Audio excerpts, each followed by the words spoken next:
Well, I used to follow my dad around the state. He gave a lot of presentations just like this one. And he would always start with a joke right before the presentation. So I'm going to tell y'all a joke like he did. A man and his wife, they were on a cruise, and they were on their honeymoon, having a great time, when they ran into some rough seas. And unfortunately, the cruise ship went down. But luckily, they were able to grab on some wreckage, and they made it to shore. When they arrived, they were looking around, and it was so weird. Everything was red. The beach was red, sand was red, the palm trees were red, everything was red. And they were like, what is going on? And then it struck them. They had been marooned.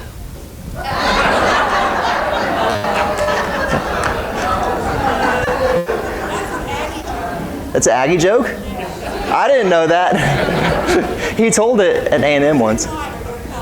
Of course, yes. Well, today we're going to talk about growing vegetables from seeds.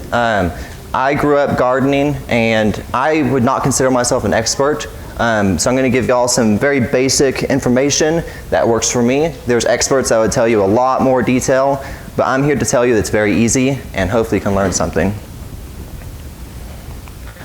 I grew up in Jacksonville. It's about 2 hours southeast of here, and it's a very small town, about 15,000 people. There was a Walmart. That was pretty nice. But I grew up on 90 acres, and I am one of 8 siblings. This is my family. There's 10 of us total. This is our local church here in Southlake, Countryside Bible Church. My dad, you might know him. He's the executive director of the National Gardening Association.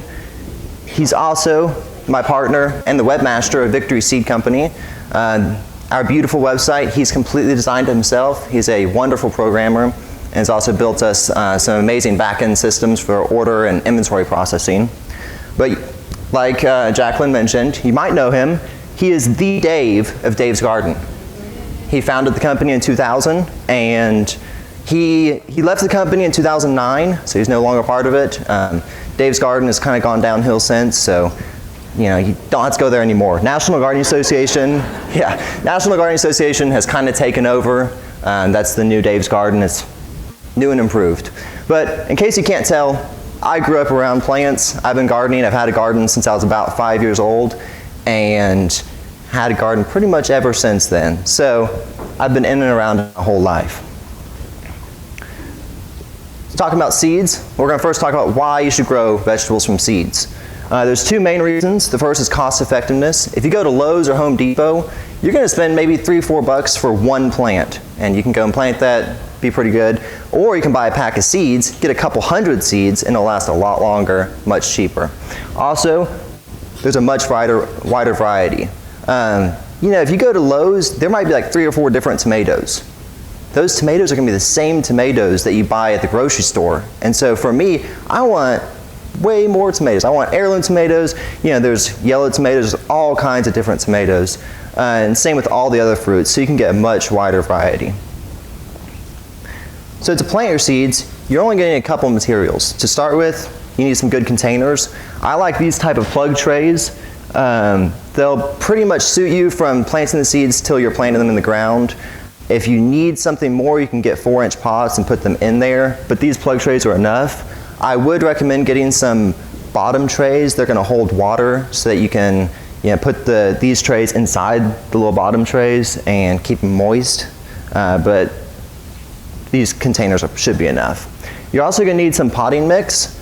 I would recommend not using just regular potting soil. Regular potting soil, it's going to be more dense, and it'll be fine for bigger pots, but for small seedlings, you want a starter mix. Just go to any store, garden center, Lowe's, Home Depot, and get yourself some starter mix. It's going to be sterilized, which means that there won't be any fungus or mold in it, and it'll be typically fluffier, so the roots of the seedlings will grow a lot better in it.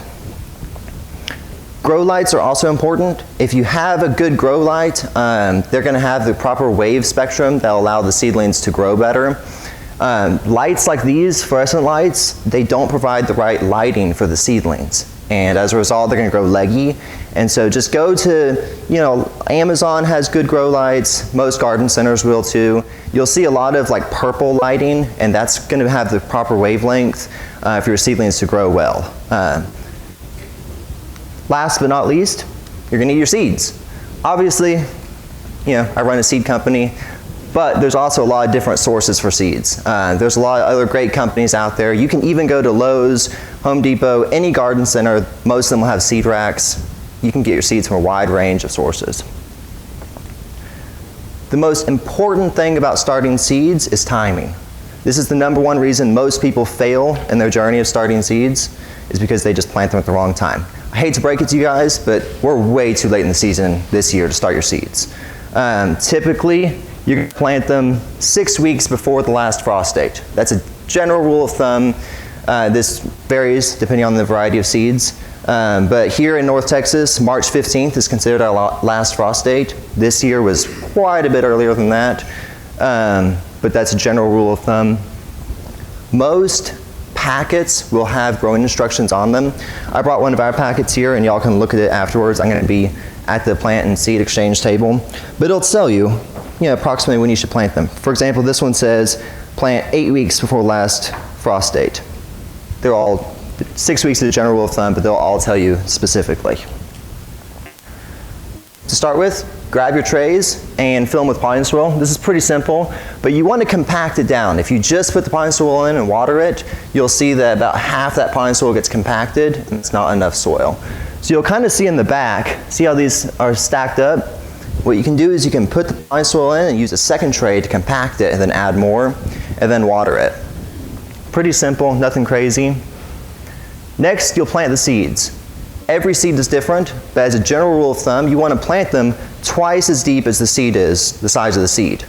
So you can imagine that's pretty small for most seeds. These are tomatoes right here. Any kind of small brassica, they have tiny seeds. What I do is I take a toothpick and just make a very small little hole, put the seed in, bury it, you're good. Now, for expensive seeds, maybe you have a hybrid tomato that you only get 10 seeds in the packet or something like that. You want to plant 1 seed per cell. If some of them don't come up, it's not a huge deal. There'll just be a blank cell there, and when you plant in the garden, not a huge deal. But if you're going to plant something, you get a packet of seed, it has a couple hundred seeds, plant 3 or 4. Some of them might come up, others might not. You can always thin them out. Once you plant them, go and water them. And then optionally, you can put cellophane wrap over it. This will help keep in the moisture. Seeds are very delicate, especially when they're first sprouting. Moisture kind of ignites the seed and causes it to start sprouting. But if it goes dry during that process, they'll die completely. So if you wet the seeds and then a couple days go by and it's dry, they will not sprout. So the cellophane wrap keeps it moist. And then seeds prefer warmth. If you have a heat mat, that'll help. I didn't include it in the growing instructions because it's not required, but it is beneficial. A sunny window can help, but just make sure it doesn't get dried out. Any kind of heat lamp, just don't kill them, don't make them burn. Pretty soon they'll start to sprout. A lot of seeds will sprout very, very quickly, especially brassicas. I've planted them and the next day they're already sprouting. As soon as you see them sprout, remove that plastic. You don't want it there, that'll suffocate them. And then from here on out, you want to try to water from the bottom. Those bottom trays, fill them with water, keep them moist, and they'll soak it up and provide adequate watering from them. Seeds need light, seedlings need light. Those grow lights, if you have them, this is the time to use them. If you don't have grow lights, you can always set them near a window, kind of rotate them because they will bend towards the light. But if you don't have good lighting, they'll grow really stringy, and you don't want that. If you provide good airflow, that'll help them grow better, because plants indoors, they'll form a canopy of oxygen around them, and that kind of will suffocate them if there's no airflow. So what my dad did is he would always bring a small little box fan. It was like about this big, just set it at the edge of his room, and it would just cause air to flow around, and it helps just refresh that air. And it also helps prevent fungus from growing, because it's just keeping everything moving. Also, here's a little life hack for y'all. Cinnamon is actually a natural fungicide. And so if you have any house plants, anything that's growing mold, put some cinnamon on. You can literally just sprinkle it, just like this guy's doing, and it'll kill anything in there. So if you got sell all your trays, sprinkle the cinnamon, it'll help with that. Once you're starting to think about growing them outdoors, very important, you watch the weather. Your plants are looking about like this, looking pretty good. Look at your 10-day forecast. I'm talking early March, once you think that, frost is nearly over. Like this year, February, we had 90 degrees in February, very hot. You can start looking at that 10-day forecast. Okay, for the next 10 days, it's not dipping below 45 degrees. So we're looking pretty good. That's how it was this year. Just keep an eye on it. Once it's getting pretty good, you want to activate your seeds. Your seeds have been growing indoors their whole life. If you just plant them outdoors, it's going to stun them and it'll harm their growth. So what you do, just place them outside for a few hours every day. All you got to do.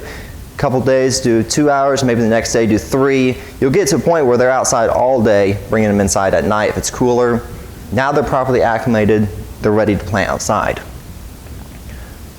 Pretty simple from here. You just got to prepare your bed. I'm not going to go into detail on how to prepare your bed. Y'all are all gardeners. Hopefully you know how to prepare a good bed. Prepare your beds, plant your seeds. For the most part, you're going to just plant them just like a normal plant. Bury them up to their root line. Space them apart. Most of the seed packets will tell you how far apart to place and to plant your seedlings. I'm also going to include a slide at the very end that's kind of a general rule of thumb for most plants you're going to plant. And then you want to water them in. Special note on tomatoes. I mentioned that most plants you want to just bury to the root line. Tomatoes, you don't want to do that. You want to bury them nice and deep. You'll see this guy, that's about where the soil is going to be. Very deep. This whole stem is going to grow roots all the way up and down. And it's actually going to help the tomato grow a lot better if they're buried nice and deep. So in this guy, you can kind of see he cut off some of these leaves. All those roots are going to grow on there and it's going to grow a lot better. You can even, like for more bushy type tomatoes, they'll kind of sprawl everywhere. You can bury some of those stems and those will grow roots. And they're almost separate plants and they'll grow a lot better. Up till now, we've only talked about growing seeds inside and transplanting them outdoors. But there's actually a lot of plants you'd want to only plant outside, and some of them you can do either.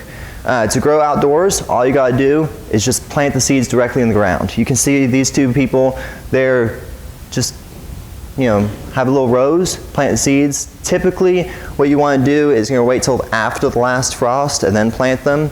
It depends on the variety. Again, just check your packet, it'll tell you. A lot of cool season crops like lettuce, a lot of brassicas, you can actually plant during the fall, they'll grow during the winter, or you plant them a little bit before your last frost date. Again, just check your packets. Typically, you're gonna plant more seeds and then thin them out. For me, I planted carrots this year, and I just sprinkled the seeds, and they pretty much all came up, which is astonishing. But you gotta thin them out. So you can see this top one, that's a lot of seeds. That's fine. A lot of these you're going to get really big packet of seeds, and this will allow them, just however many to sprout will sprout and thin them out to whatever you want. We'll talk about a couple specific different types of seeds and how to grow them. A lot of root crops, you don't want to ever plant a root crop indoors. They don't like to be transplanted. I'm talking about carrots, beets, radishes, turnips. Only plant those outdoors. You can plant them middle of February. They'll grow throughout the last couple months of winter, or you can plant them in the fall and they'll grow all winter long. I'm growing a garden out in Coppell, and a lot of those people planted it in the fall. Now they have really big bushes. People are planting them in February, and now they're just starting to grow. They'll survive most frosts. In 2021, that deep snow, it would have killed most of them. But for the most part here in North Texas, we have pretty mild winters. Most other cool season crops like broccoli, cabbage, cauliflower, bok choy, collards, all these, same deal. But you can either transplant them or direct sow them. For me, I planted all mine indoors and I transplanted them outside a couple weeks later. You can do either one's fine. But you'd start them in late January, early February for the springtime, or August and September for the fall. These are all, you can basically have them nearly year round. Some varieties of lettuce will grow all through the summer, and so you can plant them in the spring and enjoy lettuce all year round. We have a variety called all year round lettuce, and it's our most popular one for good reason. These summer crops, like these okra, squash, cucumbers, watermelon, cantaloupes, beans, cowpeas, corns, most of them you're only going to want to direct sow. You can technically plant some of them inside. Watermelon and cantaloupes and cucumbers you can, but I would recommend only direct sowing these. You're going to want to wait till after your last frost date. So typically late March. I haven't even planted mine yet. You could probably, about right now is probably the time to do that. But you want to wait till after your last frost date and then plant them, directly in your soil. These 3, tomatoes, eggplants, peppers, I would say only plant them indoors. You never want to direct sow a tomato or an eggplant or a pepper. Plant them indoors, they're very tender, especially peppers. If they get like below 40 degrees, they're gonna die. Like it doesn't matter, like even if it's not frosting, they're so tender. Plant them late January indoors, let them grow 6 weeks, transplant them outside. Now, tomatoes you can actually plant in the summer for a fall crop. Here in North Texas, we get frosts sometimes as early as late October, so you want to be careful. You want to have enough window there. 5 varieties that are like shorter maturity.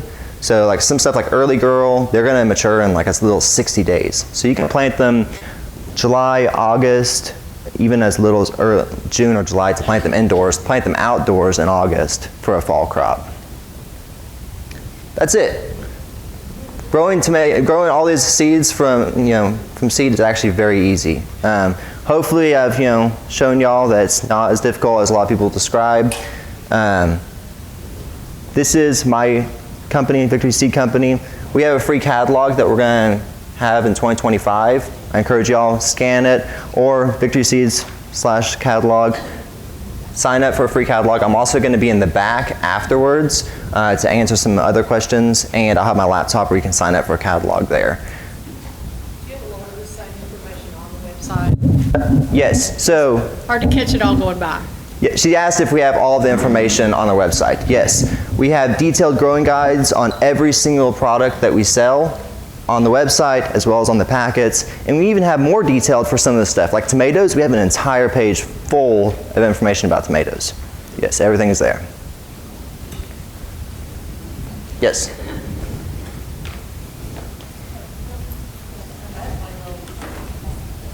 Bunnies love those little sprouts. What's your plan for bunnies? She's asking about what do we do about bunnies, and that's a difficult answer. I grew up in the country where the solution to that was to, shoot them, yes. Here in the city, it's a little bit more difficult. What I see a lot of people doing, is just putting like chicken wire around them or something like that. You'll see a small fence around. It can be really short, like 6 inches, yeah, because they won't jump over them. No. Yeah, but if it's like maybe 12 inches, about like this tall, and they're not going to jump over because they're rabbits. They might try to climb it, but a lot of times bunnies, just like anything else, they're looking for opportunities, and unless they're famished, they're not going to try to break into that. Like they can probably, but they're going to see that fence and they're going to go to something else. I have a question about where do you get your seeds that you sell? Yeah? And you mentioned something about experimental gardening. Experimental gardening? Yeah, that you do some experiment. Oh, like trials? Trials. Yes, okay, that's a great question. So, Victory Seed Company, and along with most other seed companies, source our seeds from a variety of seed sources. A lot of our varieties are extremely rare, varieties that nobody else sells. We grow those out ourselves, and we also have contract growers across the country, mostly organic growers, that'll grow the seeds. We send them a sample, and they'll grow them out, and then give us the seeds. We call it seed multiplication. There's also a lot of just suppliers. They grow their seeds all across the United States, and they just provide them to bulk. So, I'm going to be real with you guys. A lot of the seeds that we sell, the more standard varieties, I'm talking, maybe like radishes or beets. The seeds that you buy from us are the exact same seeds you buy from other companies. They come from the same seed source, but typically those rare varieties we're going to grow, have contract growers. As far as trials go, here in the city it's hard to have land, but my dad, he lives in Southlake on half an acre, and he'll grow probably 25, 30 different varieties every year as trials. We have a lot of dwarf tomatoes, that's what we're known for kind of, and he'll grow them all out every year. I'm also in Coppell, I'm growing out 5 or 6 different varieties. So we'll typically grow them, make sure they grow well, and then find a supplier or send them to a contract grower.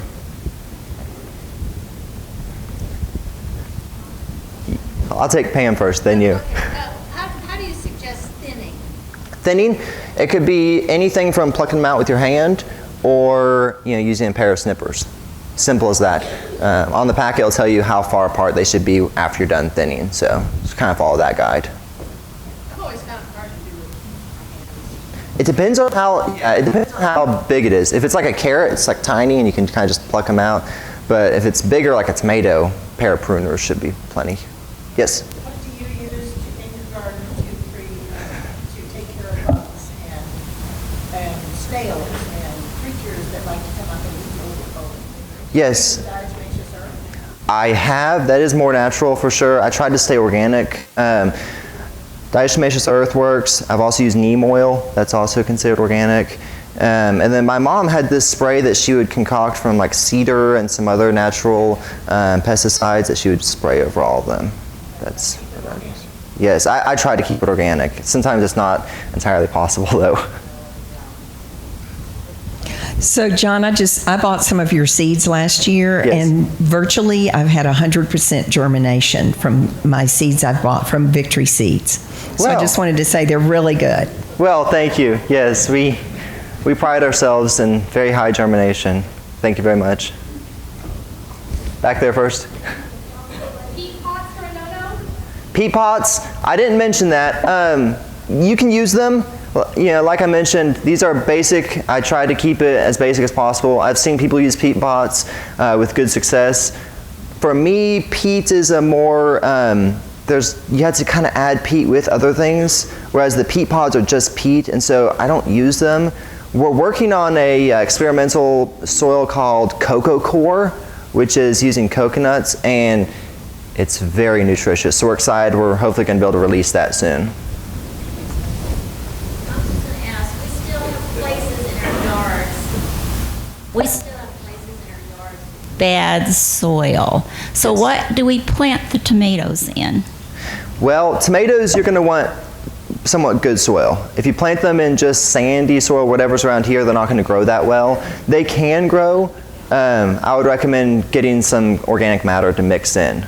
Also, you can, if it's bad and you don't want to do that, you can plant some other crop that'll grow well there. For example, cowpeas, they'll grow virtually anywhere. So a lot of people take that, plant cowpeas in it, and then you can till in the foliage into the ground, and that'll help it a lot. And then plant tomatoes next year. And you can plant cowpeas right now too.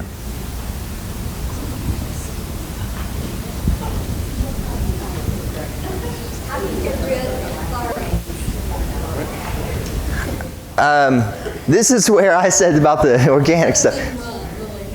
Yeah, I've always just put fire ant poison out. That's fire ant poison, just from Walmart. Fire bait. Yeah, whatever, yeah. I don't know if it's technically organic, but yeah. That's, right, exactly, yeah. Orange oil. Buy you some orange oil at Lowe's or Home Depot. It comes in a big bottle. It's about $25, but it lasts forever. A capful in a big pot of water. We boil the water on the stove. Then we put our orange oil in, and a little bit of Dawn, and then just go pour that on the ant pile. And is that natural? Oh, nice. Orange oil. And Dawn. How much Dawn? Oh, not, I just kind of do this. Just a little bit, yeah. Just sprinkle it in there. So maybe a tablespoon. Yes. We're wondering, what is a cowpea? Oh, a cowpea. It's a great question. Some people call them southern peas, conch peas. There's a lot of different names for them. Black-eyed pea is one of them. Purple hull pea, that's another name. What's that? Purple hull, yes. Does that answer your question? Okay, yes. Also here, right before we continue with more questions, this is a general guide, includes spacing about a lot of different plants. So I encourage you to take a picture of this. These are dates when you should start pretty much anything you'd want to grow. And this is for North Texas, so for this area. Take a picture of it, use it for future reference. And this will also tell you, whether to plant them directly outside or transplant or either. Yes. Planted spinach this past, just like, I planted it when I was supposed to, Yeah. none of it came up. Yeah. I'm thinking I planted the seeds too deep. Could be. I mean, Yeah, so she's asking if she planted her spinach too deep. Remember that, 2x rule. So spinach, they're a little bit bigger of a seed, so maybe 1/4 of an inch deep is what you'd want to do. If you planted them more than that, they might not come up. okay. And also it depends on, The lettuce came up, it just yeah. It's, it also depends on the most seed. likely what happened. Yeah. It also depends on your source, if they're good seed or not. If they're a couple years old, spinach seed will die sooner than a lot of other seeds. Did you move over? It's got to provide adequate room for everybody.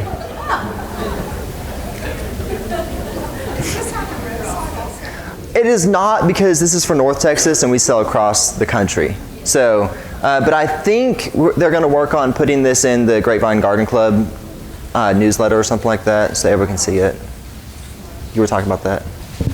I picked up a good tip from your website. Yes. And that is, if you've had some seeds and you're not sure they're going to germinate, to put them in a wet paper towel and just see if they do sprout, and then you can go ahead with the rest. I thought that was a great idea. Yeah. But I also have a question about, I have a place where I want to plant like squash and cantaloupe, and it's full of weeds. I want to use maybe vinegar, to kill the weeds. My husband wants to use Roundup, just saying. I know. How long do you suspect I need to wait before I direct sow some seeds in there? For vinegar, I would say a month should be fine. Maybe less if you get good rainfall. Roundup, I would stay away from that. They can stay in the soil for a long time, I've heard. But yeah, at least a year. But vinegar, if you get a good rainfall or if you water it in really well, you should be okay. And also, I think that vinegar mostly kills the leaves. So once it's in the soil, I don't think it'll harm the roots as much. But when you have small seedlings, it could. So.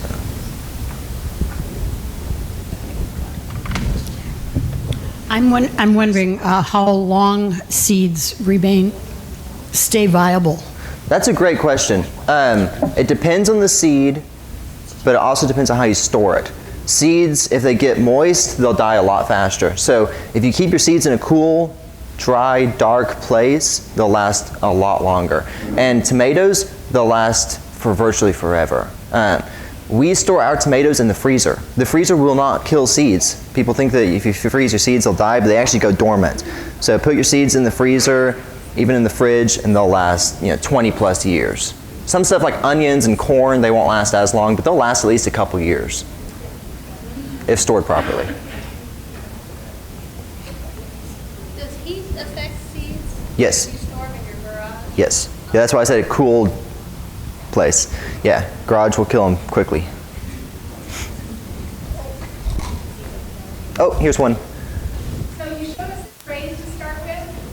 Do we reuse those, or do we need new trays every year? Do we need to clean them? What do we need to do? Okay, she's asking if you can reuse the trays each year. You can totally reuse them. A lot of plant nurseries won't, just for diseases and all that. I do, as long as the plants don't look diseased. Just wash them out and reuse them. That's what I'd say. Yes? I'm sure I can gain this wealth from all these beautiful gardeners here, but I'm a first-time raised bed gardener. I love flowers, and I'm very, very good at that. But what would you recommend prepping the bed for that vegetable garden? You mentioned the coconut core. Cocoa core, yes. Yes. Yes. Any organic matter mixed in with, if your soil already there, should be fine. For my raised bed, I just bought, they have this, I don't even know where they got it. They had a huge pile of compost. But if you mix in any kind of compost along with some organic matter and then your garden soil, you really should be okay. Depending on how tall your bed is, you might just put some kind of foundation of 18 inches is pretty tall. So for those taller ones, this goes a little bit deeper, but there's a method called hugelkultur, which is basically where you use organic matter like wood or leaves, put it as the base layer, and then you put your organic matter and soil and mix those together, and then the wood will kind of break down and provide more nutrients over time, and prevent you from having to use 18 inches worth of soil, because that's a lot of soil. So fill it about like halfway up with, it could be leaves, branches from your yard, anything like that. Just not cedar. Don't use cedar, stuff like that. What about as a base? Can I use newspaper or cardboard? Either. Yes. Yeah, because that'll help kill the grass or weeds down there. Yeah.